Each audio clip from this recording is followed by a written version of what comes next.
Welcome, everybody, to the Tidepool Father's Day webinar. Thanks, Matt. Hi. We have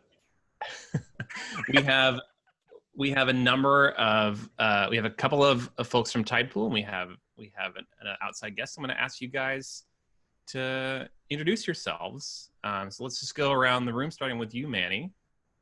Sure. Manny Hernandez. I am responsible for people and culture at Tidepool, and also have been living with type 1 LADA, I guess technically, What's for a LADA? while, diagnosed at age 30. What's LADA, Manny? So like 1 year ago, 2 years ago.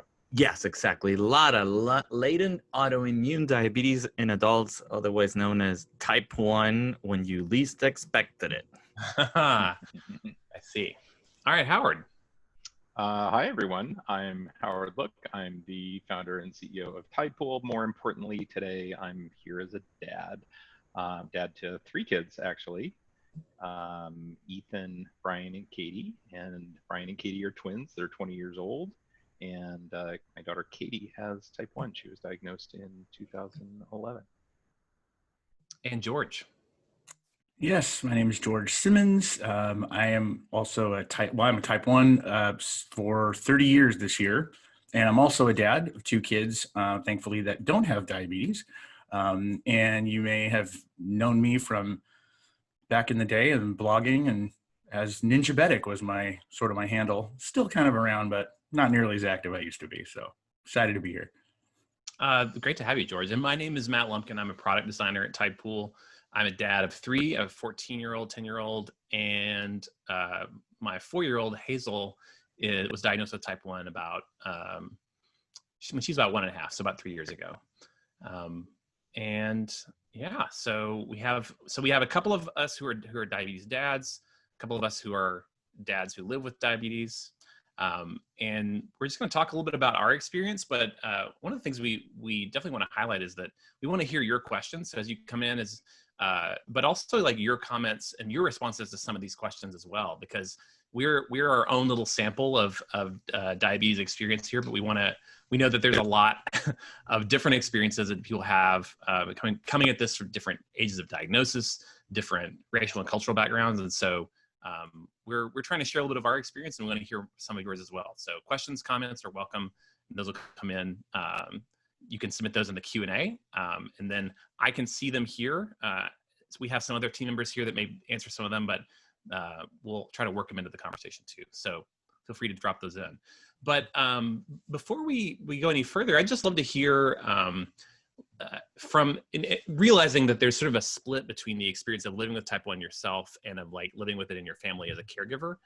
So like all of these questions are going to kind of break along those lines.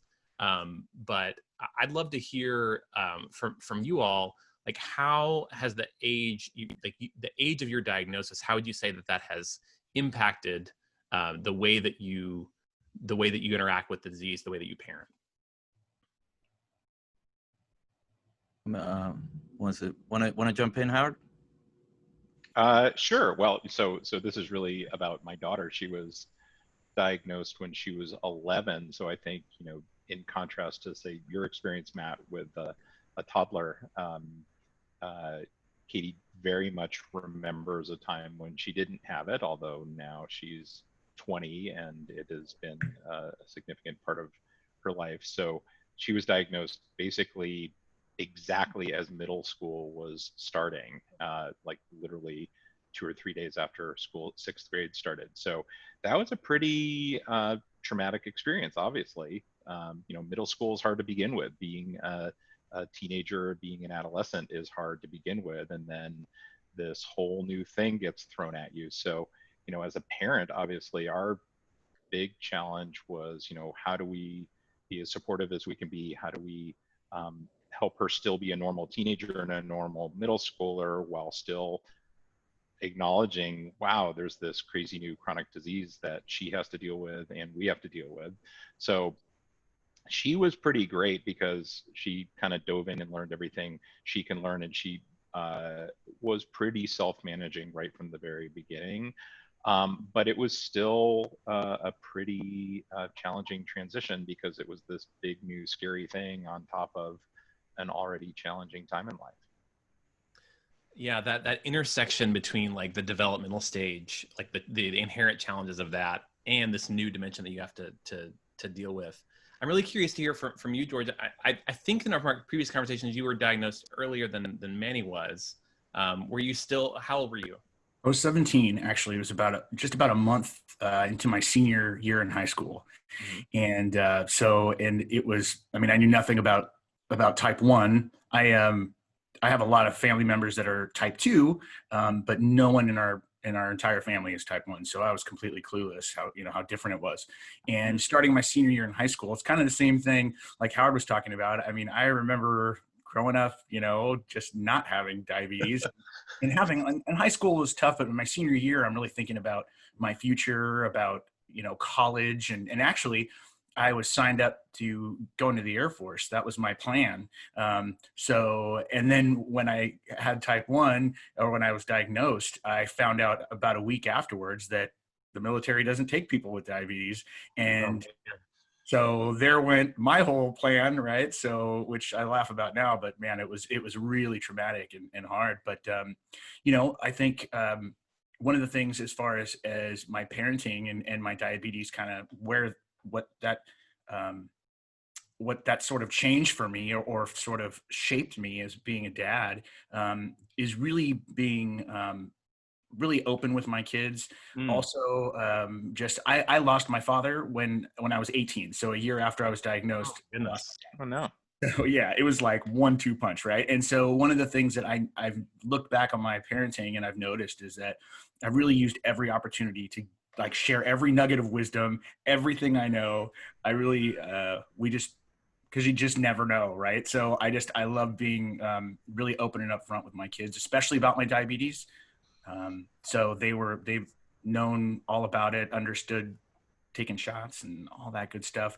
And frankly, they've saved my life a few times out back playing basketball and dad, going down and they run nowhere to get the juice box and whatever. I mean, so it's like you got your own little EMTs nearby sometimes. Wow.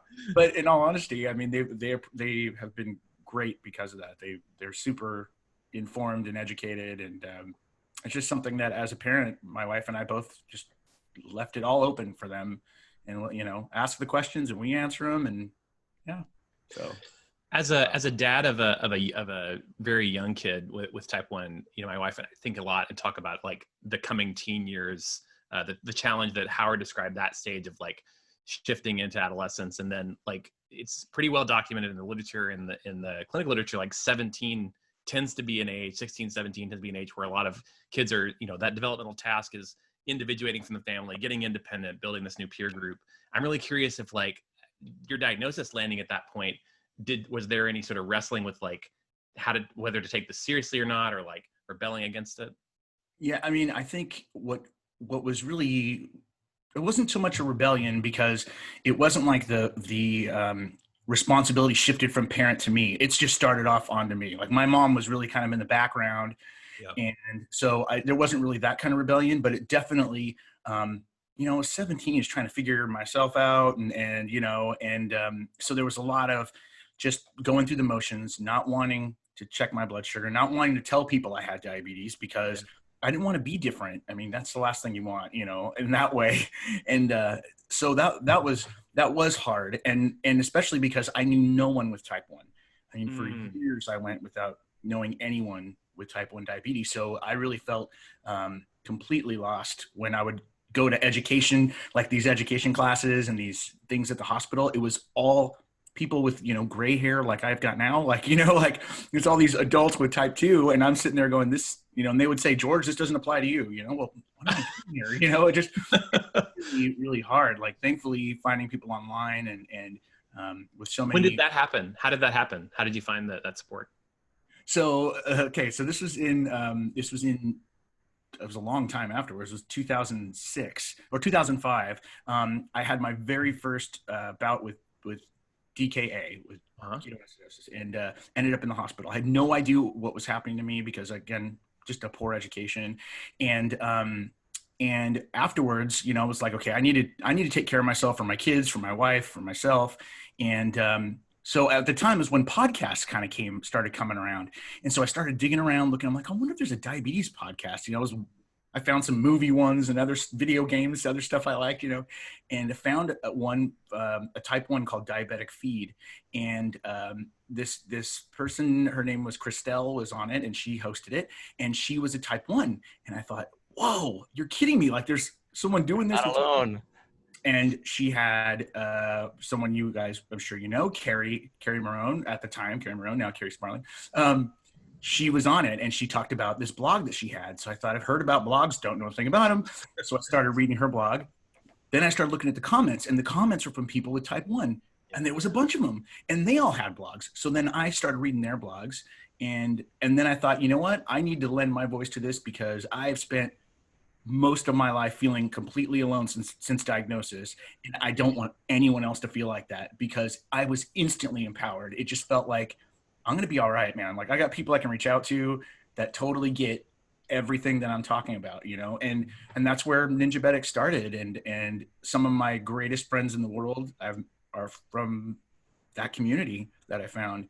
And I honestly say all the time, that saved my life, in all honesty. Yeah. That's so awesome. What That's a Christelle, I think I can say her last name, Apriliano. That's correct. Yeah. And Carrie Sparling. And yeah. I had a very similar experience. Like I just needed information. And I remember after Katie was diagnosed, I'm going online thinking, where am I going to find help and understand what's going on? I actually discovered Manny's site, and Carrie and Christelle. And yeah, it's just unbelievable what an amazing community sprung up, and how important it is. Yeah. So Manny, how would you say that the age you were at your diagnosis has affected your experience of type 1 and your experience of living with that as a parent? So I was diagnosed at age 30, and actually, strictly speaking, at first I was misdiagnosed, like my friend Charisse, who I see is among the attendees. And at age 30, and being overweight meant I was told I had diabetes, but more specifically, I was told I had type 2 diabetes, which is actually a fairly common, occurrence, and it has a lot to do with the fact that medical education allocates a sliver of time to diabetes as part of residence and whatnot. And it basically included something along the lines of like, if you're diagnosed with diabetes as an adult, you have type 2, otherwise you have type 1. And so I got the type 2 diagnosis, went on for a few months on a metformin-based treatment, and eventually was fortunate that my physician said he was out of ideas of things to try and referred me to an endo. And from that point on, I started on insulin and so on. So I was diagnosed in 2002, and our son was born in October of 2003. So I was honestly, I'm honestly still figuring it out, but at the time I was most definitely figuring it out. And I guess diabetes became something that was just part of our lives. It was like right there for the seeing, for the taking. And so much so that I remember when he was old enough, his name is Santiago. When Santiago was old enough, one day, you know how kids early on, they're like they want to be like their parents. I was like, I want to be you when I grow up. So one day he told me, Dad, when I grow up, I want to have diabetes. I was like, no. That's actually not a good idea. Yeah, it was like no. But I thought it was like very cute and very special, and it spoke so much about his love, but he definitely embraced it as like it's cool, it's fine. And he learned about obviously helping out his dad at times when I was low, when I was like struggling for whatever reason, and fast forward, like when he was old enough and we had started, I think all of us have sort of like a discovering the DOC story. So I remember being the diabetes online community. Yes, thank you. So I remember shortly after being diagnosed, learning about some of what was going on, and figuring like, oh my God, like there's other people like me, but I hadn't met anyone in person for the longest time, and that changed when after being diagnosed and like seeing up on a board at my endo's office, like a little announcement about an insulin pump users group. It's like, oh, I'll try that out. So I showed up, and there was like a bunch of people, and like, okay, fine. But when they started going around the table and people started talking about whatever was like the reason they were there for, or it was like, oh my God, like these are my people. Like I'm not definitely not alone. Like that sense of like just belonging somewhere, right? That was so powerful. And that it's, instead of blogging, I went more the route of like trying to recreate in a way that sense of community. And what eventually, with my wife's support, we started Two Diabetes as a community for people to hang out. And there's somebody else on the among the attendees, Scott Johnson, who's also one of George's and everybody's like, friends and buddies and role models, quite frankly. Hi, Scott. Yeah. He said something like, at the time he wrote, "This is like MySpace on insulin." And if anybody remembers MySpace, it was like the coolest thing. We had made it like when that was said.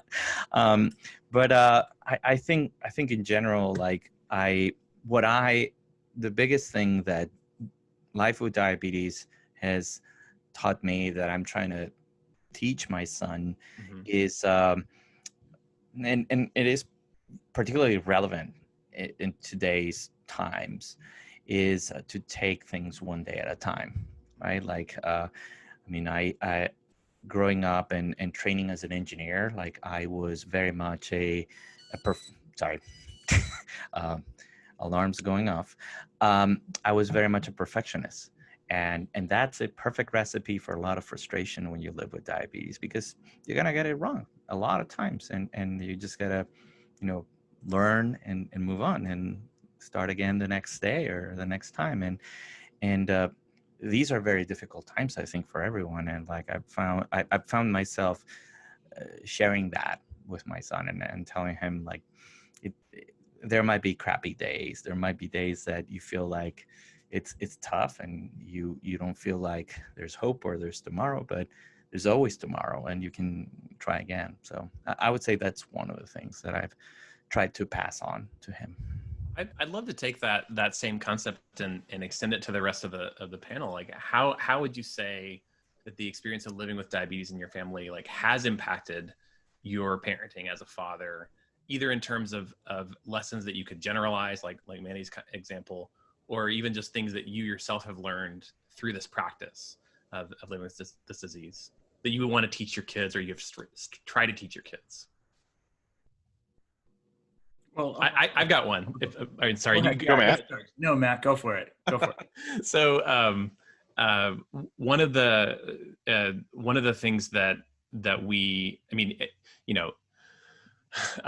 take it one day at a time, resilience. Obviously, those are really strong values. With Hazel being so young, one of the things that we kind of run things for her, and we use a lot of devices. We use a CGM. We use an insulin pump. And she was 1.5 when she was diagnosed. So she just went along with whatever we were doing. And so pretty quickly, as we talked to other people in the diabetes community, we just learned how important it would be to my wife really spearheaded this, Melody. She figured out early on that we didn't know how to do this really well. And that there were lots of other parents who had ideas about how to do it well because they'd been doing it. But we were really interested in talking to the kids who were diagnosed as kids, had been parented, and now who had grown up, because they had often a different perspective than maybe the parents who were currently doing it. And so one of the things that we heard again and again as we talked to people was any amount of control that you could give to a kid any amount of agency or choice, even no matter how small, really has a big impact. We heard this through a lot of really hilarious stories of kids telling us how they used to trick their parents into either like putting in fake numbers for glucose on their meter because they knew their parents were going to check on a particular day, or stuff like that. So one of the things that we've done is we use pods, we use Omnipods for Hazel, and we paint them. It's like a whole family thing. Like on a certain day when we get new pods, we sit down at the table. We have a big box of nail polish, and we decorate them together. And then so when it's time to change a pod, which is universally not a preferred activity because it has a sharp poke, she gets to choose which pod she's going to put on. She gets to choose where she's going to put the pod. She gets like, these are choices that she can have within the constraint of not being able to choose to have type 1, not being able to choose whether she has to change the pod now. So, and I find myself applying, like, I'm now looking for my own little pockets of agency within the constraints I have. Like I have to get this thing done today, but like, can I get a walk in before then? Like, those things are not just for kids. So I think we actually stole that idea from you. We may have seen it on Melody's Instagram, but Katie switched to pods a few years ago, and she started decorating them because she thought it was totally cool to have pods decorated with nail polish. And then she started giving us pods and saying, here, I want you to decorate my pods, which I thought was really cool. I was like honored as a dad. I'm like, oh, you'd let me decorate your pods? That's so cool.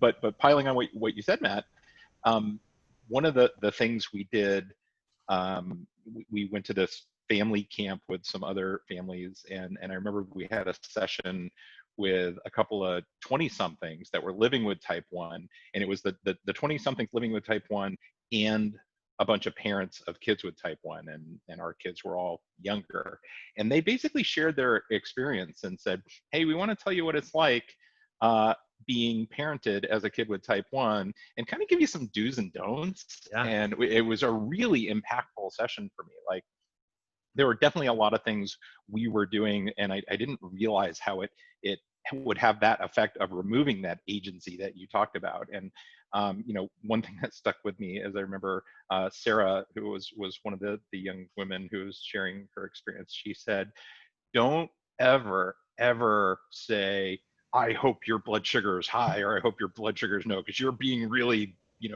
angry with me right now. Like, never ever attribute behavior or attitude to blood sugar as an excuse. It's like we don't want to hear that. Like no. And that one definitely stuck with me. Another one was we actually, over time, our daughter was like, look, you got to let go. You got to let, like, you're going to send me to college in a few years, and like, you got to stop. Like, you got to stop asking me if I bolus for lunch. You got to stop asking me if I've corrected. And we were like, yep, we hear you. Can you help us establish the ground rules? Like, clearly, if we remotely see that your blood sugar is under 50 and plummeting, we want to know that you're safe. But like, what are the rules of engagement? And she actually came up with the proposal. She's like, if I'm, under 60 and double arrows down, fine, you can ask me, and the only words I want you to use are, do you need help? That's all I want you to say. And okay, fine, if I've been over, I don't remember the number, if it was 250 or 300 for 3 hours, then you can say, have you corrected? And that's it. That's all. Like, we came up these very limited and specific rules that she came up with, or she proposed to us, and we're like, okay, that's cool. That will give us the knowledge that you are safe, but we're going to back off and let you do your thing. And I would say it mostly worked. Wow. George, you had something you were going to add before I jumped in. No. I was just going to, so my kids, I have 2 kids, and our son is 26, and our youngest is 22, our daughter. So, they've been, so now I've got to see kind of what some of the effects of this parenting, kind of what happened along the way. But I think one of the things that I've seen my kids that I think that they have learned, or that I hope to teach them, was just about advocating for themselves, especially with healthcare. As a type 1, for all that time, from from 90 till 2006, really, or 2005. So like for that whole time, I was seeing doctors, and I was and jumping around, and always feeling like just horrible every time I went to the doctor. It was, I'm a bad person. I'm a bad patient. I'm not taking care of my blood sugar. I'm not doing what I'm supposed to do. You know better, and it was really hard, and just made me never want to go to the doctor. So that was what your doctors were saying to you. That was yes, the message you were getting from them. yeah, my doctors were. It was all about just guilt, and I just felt like I was in trouble every time I went to the doctor, and so so I wouldn't go. I wouldn't go until a doctor would say, wouldn't refill my insulin. It's like, you got to come in. I'm not going to refill your insulin, right? So now they've got me like, my insulin's like hostage, right? So I have to go in now. But so I wouldn't go. And it wasn't until I finally found a doctor who I found from someone on the online community, right, who told me about him. He was the first person to sit down with me and said, you're like the basketball player and I'm the coach. Trust the coach. We're working together. So if there's a mistake, it's on me to help you fix it. I've never once, and I've been seeing him since 2005, and never once has he made me feel guilty for anything. It's always, no, we're going to work on this together. It helps that he also is a type 1. He's actually LADA too. So you still see him, George? I still do. Yep. That's awesome. And actually, the most recent move we made is closer to him, because I just want to be closer to my doctor, But anyhow, but that was something that I learned, was that you've got to advocate for yourself. Just because you go see a doctor, if that's not the right doctor for you, it's okay to go find another doctor. Like, ultimately, you're paying the doctor. I know it's a weird relationship, but I think a lot of times people just assume whatever the doctor says goes. And I don't question him, but I definitely am not afraid to ask questions and show up with questions too, Mm-hmm. And I think that another part of that too was the whole thing about information. Like, I'm a big fan of we don't make a decision, or we don't freak out until we have a reason to freak out, right? So I'm always telling, that's one thing about my kids, like, don't you need finding out information, getting tested, or going to the doctor and getting blood work, and even if your blood work is not ideal, or your weight's not ideal, that's not a bad thing. The information is power. Like, it's then you take that and we move forward from it.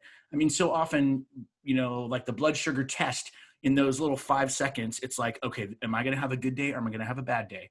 And that number would decide that for me. And it was because of my doctors in my head. Don't ever be over this. Don't ever be under that, And when I realized that, no, this just is the information that I need.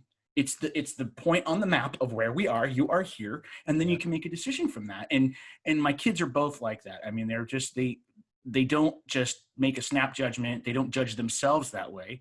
And that's something that I look back. I didn't know that I was necessarily going, I want to teach this lesson, sure. But because I shared, my wife and I both just shared everything about our lives and our health, and I think that that's something that I've seen from them.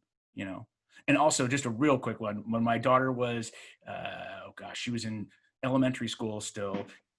One of her friends in school, her younger sister was diagnosed with type 1, like the first day of kindergarten. Uh-huh. And my daughter told her friend that her dad, that, my dad has that. If your parents want help, they can call my parents. Like, it was, and we got a call, I think, that night.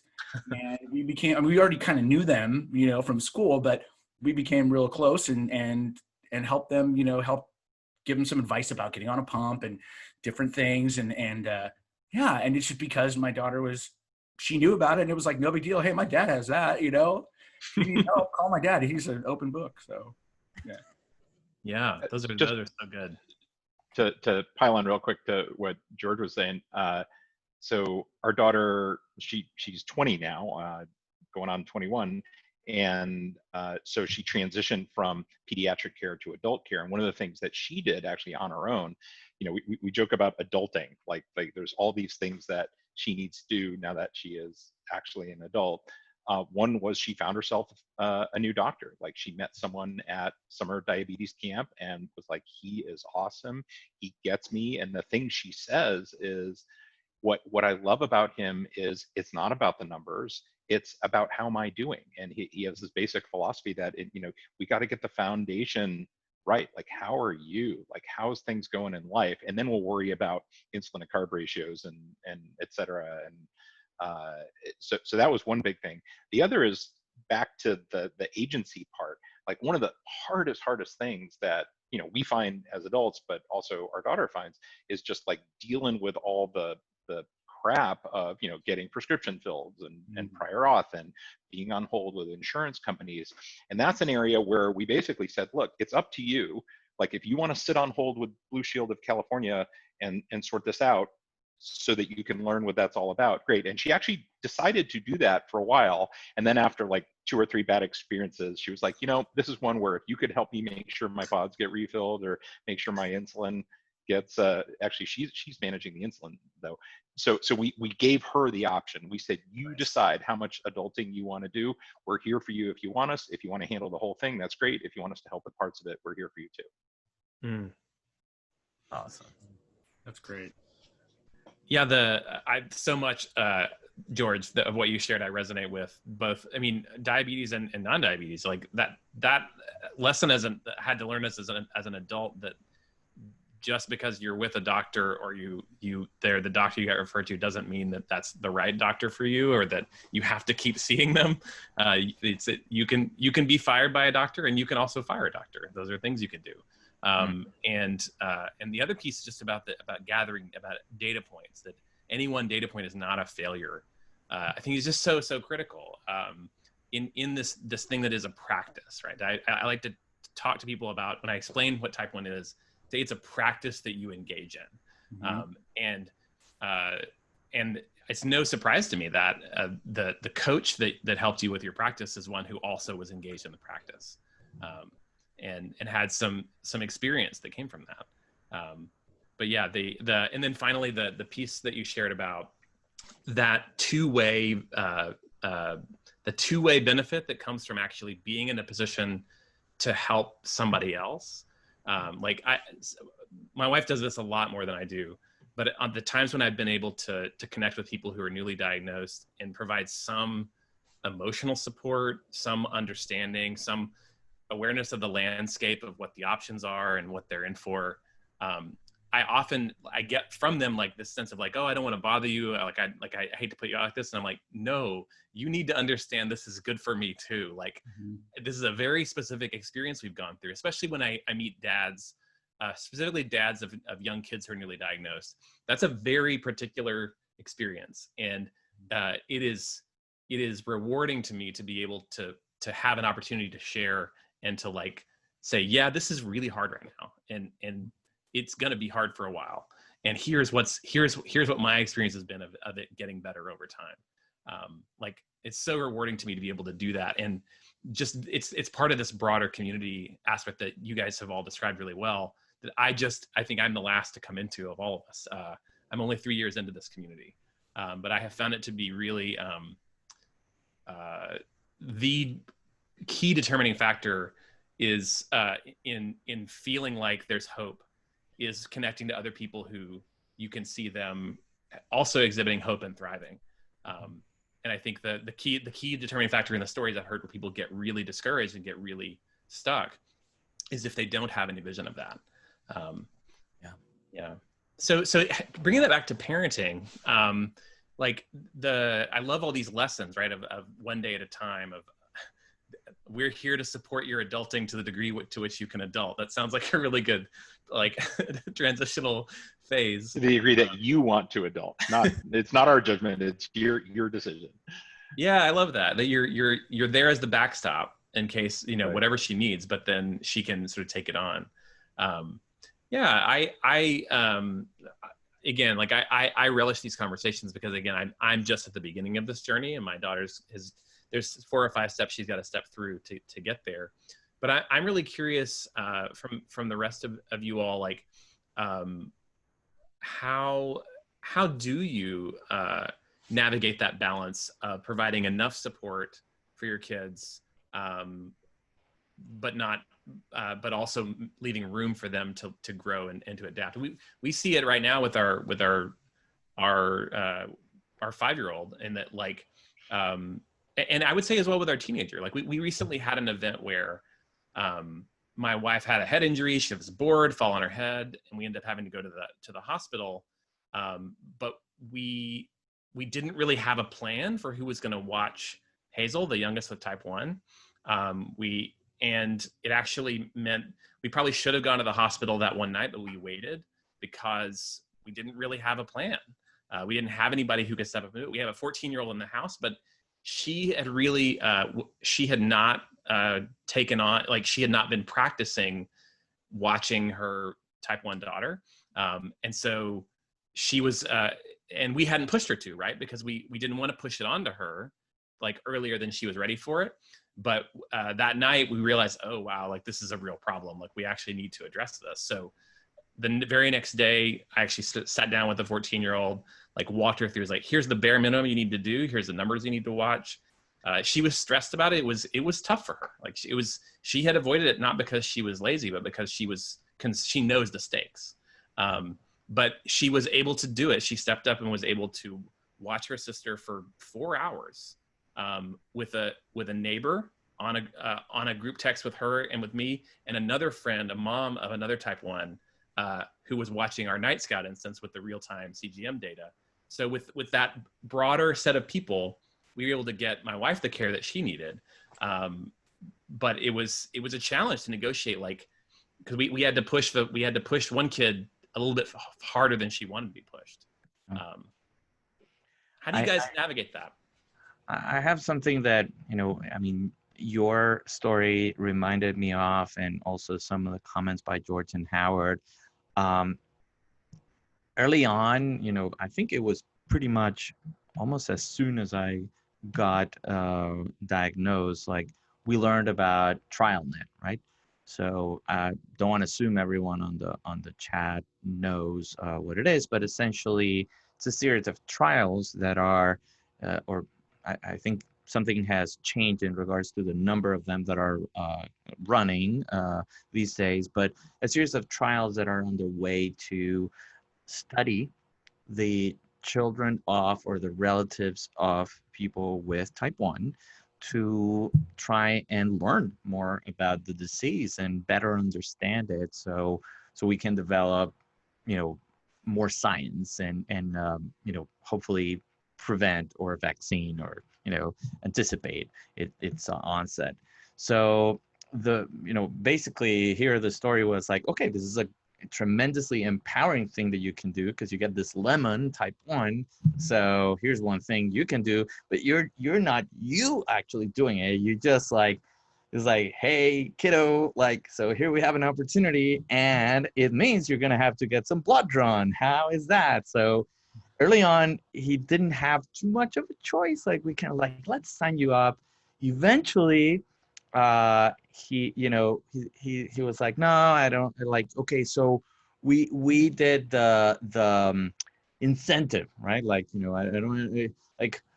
I guess you could use another term for it, but like, okay, so if we do it, you get a little toy, right? It's like, okay, so, and he got to a point of a couple years ago where we said like, I really don't want to do this anymore. I hate blood work. I hate, getting a syringe stuck in my arm. So like, I'm sorry, but this is the last year I'm doing this. And it's like, that's completely fair. And so, I mean, it's kind of like they're growing, right? And they're gonna, and you need to be supportive of those, decisions and of the process that is natural and you should expect. So I was thankful for the time that he was fine to go with it and accepting of like the transition.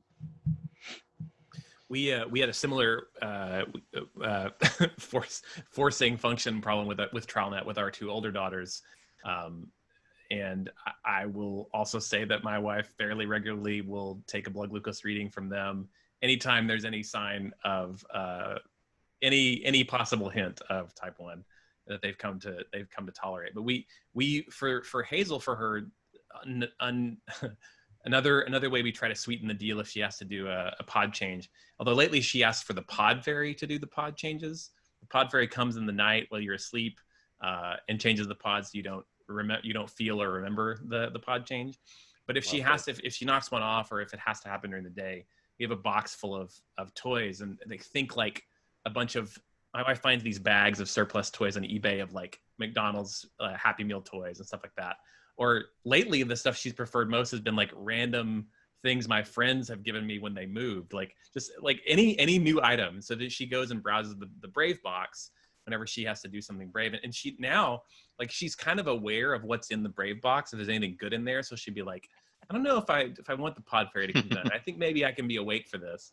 So, which I love, because then she's building that tolerance. She's doing that like cost benefit analysis, right? on whether this is a good Brave thing. box. You need that Brave box for grown-ups too. Yeah. Right. Yeah. So we got a question in the chat here from Michael for you, Howard. Can you see that, or do I need to read it out? I do not. I should read it out. We should read it out for the Okay. rest. Or maybe it's visible. I'm not sure how Zoom works, but it says, Howard, are you doing anything to prepare for when your girls are age out of parental insurance, over 26, or is it too far out at this point? Yeah, that's a great question. So it's actually, they're twins, but they're boy-girl twins. And our daughter is the one that has type 1, and they have an older brother. So fortunately, older brother got a job and got his own insurance, so we didn't have to worry about him. And he's covered. The younger two are still on our insurance, as is their right, until they're 26. And the short answer to the question is, good question. No, we haven't yet done the 6-year insurance planning.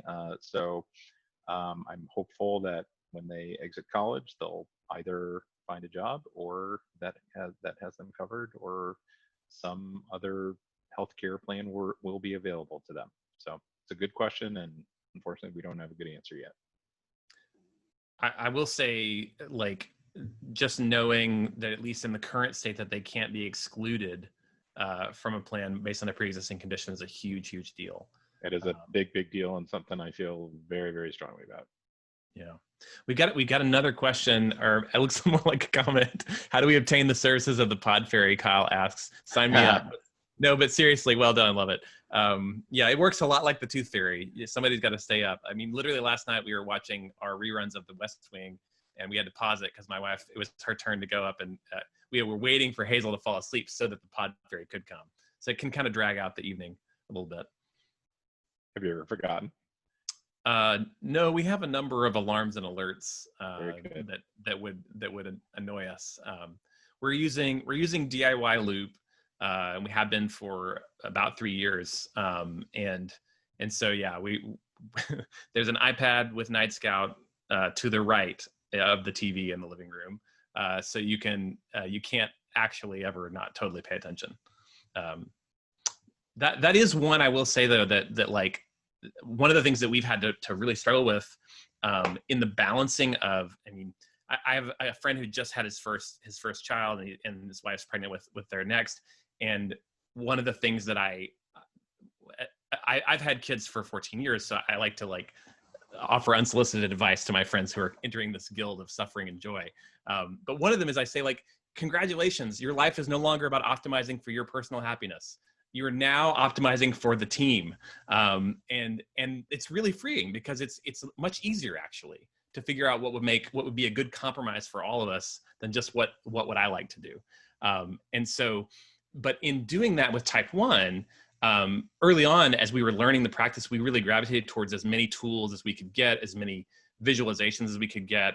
And I didn't realize how it was impacting my other kids. So I mentioned before, we had Night Scout, which is a way to display the data and have it up all the time. And as you can check it like the time, you can see what's going on. But we went on vacation to an Airbnb nearby, and I had brought the iPad to have up in the same way because I wanted that security blanket for myself of not losing track of her numbers. And my oldest daughter was like, "Oh, you brought that? Like, can we just have a vacation from that too?" Aw. And it ripped my heart out, right? Because I was like, yeah, I wish we could. That might be nice. But it does, I mean, we have started to, mean, on the flip side, for Hazel, she will refer to it and say, hey, my number is green. I can have this snack. So it's kind of empowering to her at times. So we're having to do this balancing act of like, what do we need to take care of her and keep her safe? What does she need to have visibility into what's going on with her body? What do her sisters need to feel like this is not the diabetes show 24/7? Yeah. So we have another question. This is from Charisse. What tips do you have for parents or PWDs looking for support in the diabetes online community? Pros and cons. That's a great one. I'm happy to take that one. So I would say perhaps the prime destination I would recommend for parents of kids with type 1 would be the Children with Diabetes community, childrenwithdiabetes.com. It's a Org. .org. Yep. I believe so. It has been around forever, as I can tell. Like, it long precedes, even those early, blogs by Carrie and Scott and George, and it evolved into something which obviously currently is affected like anything else by the challenges of COVID-19, but there are a few instances of this conference that it began to bring people together through, called Friends for Life. And so Friends for Life under normal circumstances would basically bring it's like a big family diabetes camp. That's the best way I can think about it. And the super great part about it is that there's something for everyone in a family touched by diabetes there. So there's tracks ranging all the way from the little ones across age groups. There are tracks for siblings of kids with type 1, which is amazing, right? So like for Hazel's like sister, like, because it's tough as well. There's challenges there when all of a sudden you feel like maybe you're competing for attention or for it's a delicate balance. There's tracks for parents to learn, like what Howard was describing earlier, like how to better support the kids, especially as they grow, right? This tracks for grandparents, so so that if you want to get them all up to speed and trained and like feeling comfortable taking care, right? So it's super powerful. So this summer they have been doing it virtually, as many conferences have been doing. But it's an extraordinary resource. I highly recommend it to anyone, whether it's recently diagnosed or whether your kid has had it for a while. It's an extraordinary resource. And just to underline that, the power of the Friends for Life conferences run by Children with Diabetes, part of it is that they have regional conferences as well that happen throughout the year, which means that if you are like, and my wife and I went to Friends for Life the first time last year, and what I didn't understand was that they actually had these regional conferences throughout the year. So we met lots of people who also went and sort of helped lead their local chapter of these conferences and contributed in those communities. And so it's a way to bridge the diabetes online community into that face-to-face support. But I'm curious how the rest of you would respond. Like what resources have you all found as dads, PWDs or dads of people with type 1, that have been helpful for you to feel like you got connected to your people or to the support you needed? Well, I think it's sort of changed over time, but I think to speak just now, I think really, I think if you a quick search in any community that you're involved in these days, I mean, with Facebook, like those commercials say, like if you're a kazoo player, you can probably find a group. It's like that. I mean, you can find groups all over the place. And with, if you're on Instagram with a hashtag type 1 diabetes or something, search a hashtag. But I almost feel like any community that you are active in is probably where you should start, because then you're at least comfortable there and you're comfortable with the how it all works and everything, as opposed to finding something new. That's what I would suggest, I mean, even if you're on Twitter, throw up a hashtag, search some of those hashtags, and you'd be amazed at the people you find. That's kind of my advice on that. Sorry, Howard, I jumped ahead of you. No, it's fine. So I've got kind of two different answers. One is, what do I find super valuable? And for me, it's the kind of nerdier diabetes related online communities. So I love the CGM the Cloud Facebook group, and I obviously love the Lube Facebook group. I think Beyond Type 1 and BeyondType2.org have amazing online resources, and of course JDRF has a bunch of amazing online resources.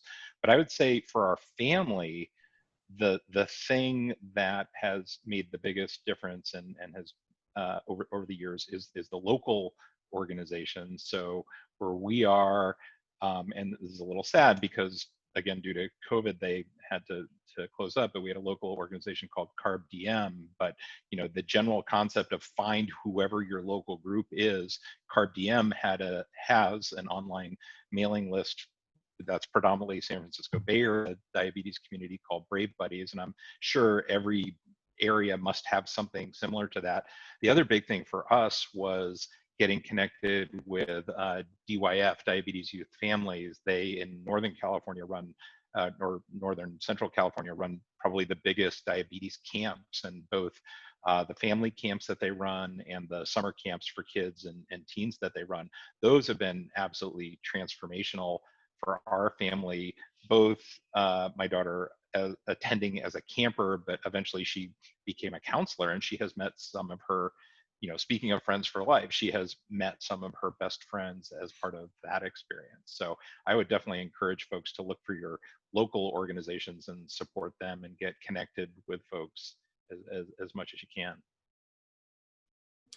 I would just want to, I have nothing more to add on that. I'm very parallel to Howard's response in that the things that I wanted were places where people were going to geek out about data, or if I could find new hacks and new tools to change the process.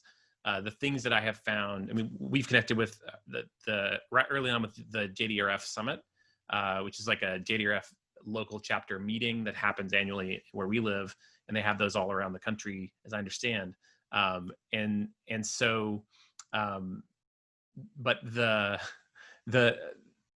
I will say that for a young kid, for Hazel, she talks about type 1 meetups, which are basically her mom has found people through the online community that are local that she's either connected with through Instagram or through the Loop group or through other Facebook groups.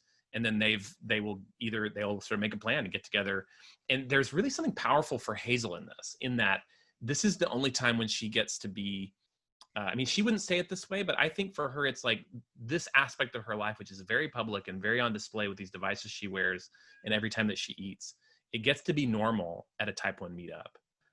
Whether that's like a big formally organized one or a Children with Diabetes conference, she gets to feel in the norm there.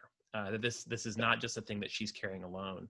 That is the single biggest thing about CWD, about children with diabetes, like green bracelets, seeing everybody with Omnipods and pumps and Dexcoms, and it's totally normal. It is, Sorry to interrupt. No, that's exactly right. And for Hazel, the thing that she will tell you right now that has been most frustrating about the pandemic and how it's impacted her life is that we're not doing any type 1 meetups, and the Florida conference got canceled. She calls it the Florida. Yeah. Hey, we got to give a shout out to the group that Manny founded, 2 Diabetes and S2Diabetes.org as online groups. And then, of course, there's huge, the DOC on Twitter. Like, if you want to get connected, just search for hashtag DOC, and you're going to find all kinds of stuff. These are all opportunities and resources. One of the things that I really wrestled with when I was new to diabetes was I felt like I was a noob learning this practice. And I felt like I got the basic education with my diabetes education.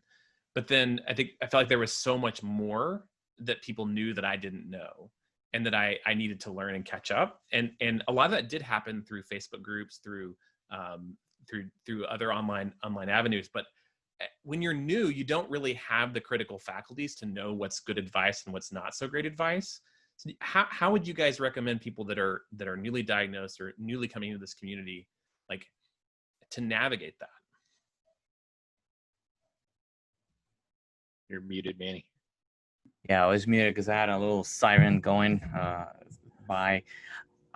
I think that's a tricky one, but overall, what I've found is if a good starting point are those kind of closely knit communities, like the ones that have been referenced, because of two things. Like, first, they're tightly policed and monitored to make sure that the information that is shared is science-based, is sound, and it's not prescriptive, which means, like, it's about what works for people, as opposed to saying this is what you should do, which is very tricky. Yeah. As our friend Bennett Dunlap would say, your diabetes may vary, your diabetes very much varies. So to project what works for you as something that should work for everyone is very, very risky. So the close communities at first, I would encourage most definitely because of that. So whether it's, for parents of kids, children with diabetes, for adults or young adults with diabetes, like Tu Diabetes in English or Tu Diabetes in Spanish, are great resources when you're getting started. They remain, useful, but I think past the point when you are you know a little more, not to say that you know everything, because that obviously never happens. There all of the resources as well that are available through these pockets of diabetes communities, whether on Twitter or Facebook or Instagram or whatnot, because like that, those are places where policing might not happen in the same way. Yeah. So, like, I think it's valuable to kind of have a strong sort of foundation or starting, ground to have before venturing into a territory where policing might be a little harder. But definitely valuable in time, as it is a place where you can very quickly, get like tips and tricks. Like, there's an anecdote I will never forget from our friend Mike Lawson. He was sitting at a table at the start of a date, and noticed that he was trending low. He was having a low blood glucose, and he wasn't quite ready to open up about the fact that he had diabetes.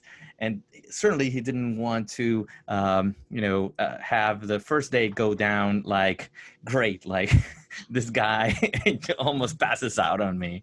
And he went up to Twitter when the person got up and went to the bathroom. He went on to Twitter. It's like, on a first date, like, going low, what do I do? And somebody immediately replied to him and said, sugar package? It's like, brilliant. So he just down a few of those, and crisis averted. So, I mean, that's a good example of, like, on the spot advice, like that you can put to use anyway. Diabetes online community in your pocket, having your back as your wingman. I love it. So we're at close to our time. I'd love to give Howard or George a chance to share any final thoughts about Type 1, about parenting, and our post Father's Day webinar. I'll start from the parent of a kid with Type 1 perspective. I often will meet new parents, new dads, and the advice I always just give is look, this is you're not alone. There's plenty of people out there who you can talk with, but also remember that your kid's got to grow up. Your kid's got to become a teenager, become an adult, and it may be very, very tempting to want to over control and be really in there and say, did you bolus, and let me help you. But to me, what parenting is a gradual process of letting go.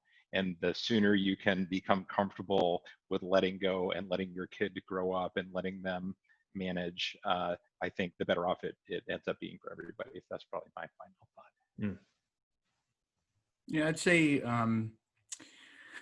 wow, in the middle of all of this, COVID-19 and quarantining and all that, I think just knowing that you're not alone, that although we're all secluded, this world, the internet has made it a very small world. And really you can find your tribe and your people and your support almost anywhere. I mean, it's crazy. I belong to a Facebook group of people with diabetes that play Animal Crossing on the Nintendo Switch. So, I mean, you can really find your tribe. But I think that's one of the things that, I just as a parent that I think about is just letting my kids know that it's good for them to have peer support in whatever they're doing. And it's also important for me and my wife and us to also have that support. Just feeling alone can be debilitating, and no one's alone. It just takes a little bit of courage to step just a little bit outside of your comfort zone, but you'll find your tribe and latch onto them. Yeah. Amen. The only thing I would add is I swear that we did not coordinate to have a Nemo background. I actually did not have a Nemo shirt, so Howard is way cooler in that front. Best but I think kid story ever. Yeah, that's what it is. I mean, like in this movie, to me meant that the importance of letting them grow up, right? And that can be super difficult because it means letting go to a degree, and that's the scariest thing. Well, thanks for all those final parting thoughts, everyone, and thanks to everybody who came out, and for everybody who's watching on the replay. We're happy to share a little bit of our experience and hear some of yours. Thanks very much.